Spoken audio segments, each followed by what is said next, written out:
দুইটা দুইটা ভয়ঙ্কর পাপের কথা বলে দেই। এই দুইটা পাপে যারা আসক্ত হয়ে আছে তারা তওবা করে ফিরে আসলে পরেও সারা জীবন তাদেরকে এটা সাফার করতে হবে। কথা বুঝতে পারছেন না? তওবা করে ফিরে এসেছেন মনে করেন, তারপরেও আপনাকে সারা জীবন এই পাপের ফলটা ভোগ করতে হবে।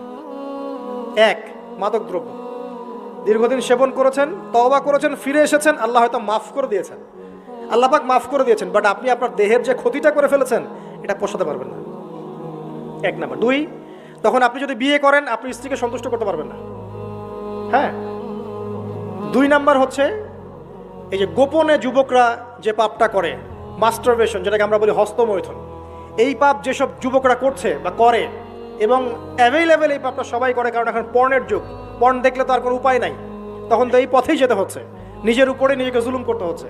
যারা হস্তমৈথুন অভ্যস্ত হয়ে গেছে এরা যদি তওবা করে ফিরেও আসে, শরীরের যে ক্ষতিটা হয়েছে এটা পূরণ হবে না কখনো।